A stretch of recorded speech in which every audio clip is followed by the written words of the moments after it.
हाय। मैं प्रभाव आप सभी का बहुत बहुत स्वागत करता हूं आपके अपने यूट्यूब चैनल पे, जहां हम डिस्कस करते हैं financial education, financial planning and financial market. तो आज का जो टॉपिक है वो बहुत बहुत इंपॉर्टेंट टॉपिक है, खास तौर पे उन लोगों के लिए जो ऑलरेडी स्टॉक मार्केट में हैं और जो आना चाहते हैं उनके लिए भी, क्योंकि वो भी ये चीज़ जानना चाहेंगे। टॉपिक क्या है? टॉपिक ये है कि अगर आपका ब्रोकर या फिर जहाँ पे भी आपका डीमैट अकाउंट है वो शट डाउन हो गया, बैंक करप्सी हो गई या फिर भाग गया, उस केस में आपके शेयर्स का या फिर आपका जो पैसा है उसका क्या होगा। और ये क्वेश्चन मेरे ख्याल से हर किसी के दिमाग में ज़रूर आया होगा एक ना एक बार, और आना भी चाहिए, क्योंकि इंडिया के अंदर तो सबसे ज़्यादा ट्रस्टवर्दी चीज़ें जो हैं, ट्रस्टवर्दी इंस्टीट्यूशन है वो हैं बैंक्स। आज की डेट में बैंक करप्सी में चली जाती हैं, बैंक के लोग भाग जाते हैं। तो ये तो स्टॉक मार्केट है जो कि पहले से ही बदनाम है। तो ये क्वेश्चन आपके दिमाग में आना जायज़ है, और उसी को हम लोग आज समझेंगे कि अगर आपका ब्रोकर बैंक करप्सी करता है, बैंक करप्सी में आ जाता है या फिर भाग जाता है, तो आपके पैसे का और आपके शेयर्स का क्या होगा। तो इससे पहले कि मैं आपको ये बताऊं कि आपके पैसे का और शेयर्स का क्या होगा, उससे पहले मैं एक चीज़ आपको बताना चाहूँगा कि अगर आपका डीमैट अकाउंट ऑलरेडी है तो इसका मतलब आपने सोच समझ के कहीं ना कहीं ओपन किया होगा। अगर नहीं है, अगर आप प्लानिंग कर रहे हैं कि मुझे भी स्टॉक मार्केट में थोड़ा बहुत इन्वेस्ट करना है या करना चाहिए, या फिर मुझे म्यूचुअल फंड्स में कुछ करना चाहिए और आप डीमैट अकाउंट खोलना चाह रहे हैं, तो वहाँ बहुत सेलेक्टिव आपका होना बहुत ज़रूरी है, क्योंकि मार्केट के अंदर बहुत सारे ब्रोकरेज फर्म्स हैं। आपको ये डिसाइड करना है कि मुझे किसके साथ काम करना है। आप गूगल पे जाके उनकी रेटिंग्स देखिए, उनके चार्जेस देखिए, और सबसे इम्पॉर्टेंट बात कि उनकी गुडविल कैसी है मार्केट के अंदर, ये बहुत ज़रूरी है। क्योंकि मार्केट तो किसी भी चीज़ को किया जा सकता है। अगर आपके पास पैसा है तो आप किसी भी चीज़ को मार्केट कर सकते हो, लेकिन उसके अलावा आपको उसका जो जो प्रोज हैं, कौन से जो उसके रिव्यूज़ वगैरह होते हैं, जो वो सारी चीज़ें करने के बाद आप डिसाइड करना। गूगल पे जाएंगे, अगर आप टॉप 10 ब्रोकर्स डालते हैं, top 10 brokerage firms in India, या टॉप 5 डालते हैं, उनमें से जो भी आपको अच्छा लगे आप उसके साथ अपना डीमैट अकाउंट ओपन करा सकते हैं। और दो तरह के ब्रोकरेज फर्म्स रहते हैं इंडिया में, स्पेशली हैं 3 तरह के, लेकिन 2 तरह के। एक डिस्काउंट ब्रोकर होते हैं, लाइक आपका जीरोदा है, आपका स्टॉक्स है, और अभी एक नया नया जो है ग्रो करके वो है, तो ये आपके डिस्काउंट ब्रोकर हैं। और सर्विस ब्रोकर भी हैं। सर्विस ब्रोकर में आपके जो मोतीलाल ओसवाल में आप जा सकते हैं, एंजल ब्रोकिंग में आप काम कर सकते हैं, इंडिया इन्फोलाइन है। तो फ़र्क सिंपल सा है, एक डिस्काउंट ब्रोकर है जो आपको ऑनलाइन करके सब कुछ करना है, आपका अकाउंट ओपनिंग वगैरह है। अगर आप पहले से ही वेल एजुकेटेड हो, आप स्टॉक मार्केट को समझते हो और आपको सारी चीज़ें पता हैं, तो आप डिस्काउंट ब्रोकर के साथ जा सकते हो इजीली, कोई दिक्कत नहीं आएगी आपको उसमें। और अगर आपको ये चाहिए कि आपको इनिशियल लेवल पे असिस्टेंस चाहिए, सर्विस भी चाहिए, तो आप सर्विस ब्रोकर के साथ जा सकते हो। डिपेंड आपके ऊपर है आपको कहाँ काम करना है, बहुत ज़्यादा फर्क नहीं है।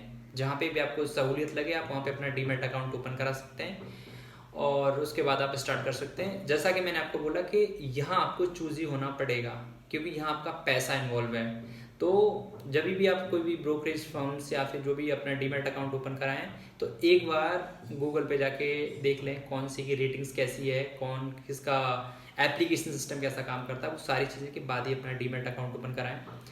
और जो लोग ठीक है, मतलब जिनको नॉलेज है वो तो सेलेक्ट कर ही लेंगे। जो नए लोग हैं उनसे मेरी स्पेशली रिक्वेस्ट है कि वो सर्विस ब्रोकर के साथ ही काम करें, ताकि उनको 6 महीने, 1 साल, 2 साल ये चीज़ें समझने में लग जाती है कि स्टॉक मार्केट काम कैसे करता है। क्योंकि आप इनिशियली सिर्फ किसी का भी एप्लीकेशन डाउनलोड करके या फिर कुछ भी करके अपना पैसा उसमें डाल रहे हो, तो मेक श्योर कि आप पहले ही सर्विस ब्रोकर के साथ जाएं। जब आपको लगे कि आप हो गए तैयार, एकदम रेडी हो गए हो, लाइक वॉरेन बफे हो गए हो आप, फिर आप जहाँ चाहें वहाँ पे आप काम कर सकते हैं, कोई दिक्कत कैसी भी नहीं है। चलिए, तो ये तो हो गया सात्विक ज्ञान। अभी आप बात करते हैं काम की, कि अगर आपका ब्रोकर बैंक करप्सी करता है या इंटेंशनली अपना कंपनी को शट डाउन करके भागता है, तो आपके पैसे का या आपके शेयर्स का क्या होगा। तो मैं एक बहुत सिंपल से वर्ड्स में समझाना चाहूँगा कि ब्रोकर क्या है। ब्रोकर है तो कुछ भी नहीं। ब्रोकर दो लोग हैं एग्जाम्पल के लिए, एक ए है और एक बी है, ये दो कस्टमर हैं। ए को 100 शेयर्स चाहिए रिलायंस इंडस्ट्रीज़ के, और बी को खरीदने रिलायंस इंडस्ट्रीज़ के 100 शेयर्स। तो इसमें क्या है, ब्रोकर सिर्फ इंटरमीडियरी है। वो आप दोनों को मिला देता है कि भाई तेरे पास पैसा है, बोला हाँ है, मतलब मुझे तो पैसा दे। उसको बोला तेरे पास शेयर्स हैं, कि हाँ हैं, कि तू मुझे शेयर्स दे। तो इन दोनों को मिलाने का काम करता है ब्रोकर, एक इंटरमीडियरी है। अब वो शेयर्स जो खरीदे हैं, ए ने शेयर्स खरीदे हैं, अब वो जो शेयर्स हैं वो ब्रोकर के पास नहीं रहते हैं, वो शेयर्स जाते हैं सीधे CDSL और NSDL के पास, जो कि डिपॉजिटरी है। तो अगर ब्रोकर बंद भी हो जाता है, ब्रोकर बैंक करप्सी भी कर देता है, कुछ भी कर देता है, तो आपके शेयर्स एकदम सुरक्षित हैं, एज इट इज सुरक्षित हैं। आपको सिर्फ करना ये रहेगा कि अगर ऐसा कुछ केस हुआ तो आपको एक दूसरा डीमैट अकाउंट किसी भी का भी खोल सकते हैं, और वो शेयर आप DIS के थ्रू, एक ऑनलाइन प्रोसेस होता है, ऑफलाइन भी होता है, उसके थ्रू आप अपने दूसरे वाले डीमैट अकाउंट में ले सकते हैं CDSL से कांटेक्ट करके, और वो इजीली आराम से हो जाता है। तो अगर आपके शेयर, इस केस में आप बहुत सुरक्षित हैं, कोई दिक्कत कैसी भी नहीं है। अब ट्रेडर्स के लिए दिक्कत हो सकती है। जो लोग ट्रेडिंग करते हैं उनका क्या है, वो रखते हैं कैश, लेजर अमाउंट जो है वो रखते हैं कैश। अब वो वैसे बहुत रेयर केसेस में ऐसा होता है, कम ही होता है। अगर कोई ब्रोकर बंद होता है तो आपका जो कैश पड़ा हुआ है ट्रेडिंग का, जैसे अगर कोई ऑप्शंस में काम करता है उसका 1 लाख रुपये पड़ा है, 2 लाख रुपये पड़ा है, कोई इंट्राडे में भी काम करता है 30,000 35,000 रुपये अपने अकाउंट में रखते हैं, तो उस टाइम में जो वो पैसा जो आपका है, वो पैसा आपका फंस जाएगा, और वो मिले और ना भी मिले वो पूरी तरह से रिस्क पे है। ये चीज़ आप लिख के रखिए। तो ट्रेडर्स के लिए थोड़ा प्रॉब्लम हो सकता है, लेकिन अगर आप इन्वेस्टर हो, आपने शेयर्स खरीद के रखे हैं, लाख के, 10 लाख के, 50 लाख के, आपके शेयर्स सुरक्षित हैं।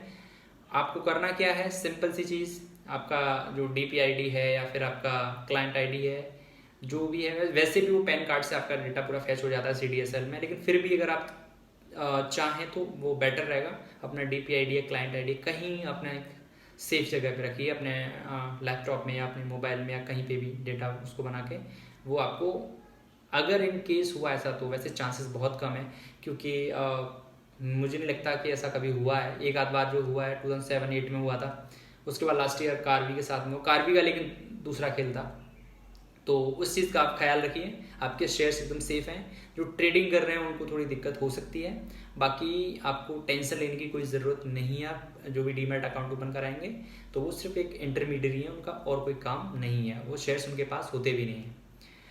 और अभी आज की डेट में तो POA है, उसको देना भी मैंडेटरी नहीं है। POA मतलब पावर ऑफ अटॉर्नी, मतलब आपने अगर वो साइन करके दे दिया तो आपका ब्रोकर आपके ब्याह में आपके शेयर्स जिसने भी खरीदे उसको देता है। तो उसके लिए भी CDSL ने अपना एक नया रूल निकाला है कि आप T-PIN के थ्रू वो जो शेयर्स हैं आप बेच सकते हैं। तो वहाँ पे भी आप एकदम सुरक्षित हैं, सेफ हैं, कोई वहाँ पे भी कैसी भी दिक्कत आपको नहीं है। और तो कुछ ऐसा है नहीं है, मेरे ख्याल से ये आपको प्रॉब्लम दूर हो गई होगी। बस लास्ट में एक ही चीज़ बोलूँगा मैं आपको कि आपका ब्रोकर या जहाँ पे भी डीमैट अकाउंट आपका है या आप करना चाहते हैं, उसको संभाल के करना, वो बहुत इम्पोर्टेंट है, क्योंकि उसी जो उसका गुडविल कैसा है मार्केट के अंदर, वो काम कैसा करता है, और उसका एप्लीकेशन सिस्टम कैसा है, उनका डेटा कैसा है, मतलब आपके ट्रांजेक्शन रिसिप्ट दिखाता है कि नहीं दिखाता है, उनका आप जब भी ट्रांजेक्शन कर रहे हो मेल वगैरह कैसा आता है, ये सारी चीज़ें देखने के बाद ही अपना एक ब्रोकर सेलेक्ट आपको करना चाहिए। सो उम्मीद करता हूँ कि आपको ये चीज़ काफ़ी फ़ायदेमंद होगी, आपका जो टेंशन है वो दूर हुआ होगा।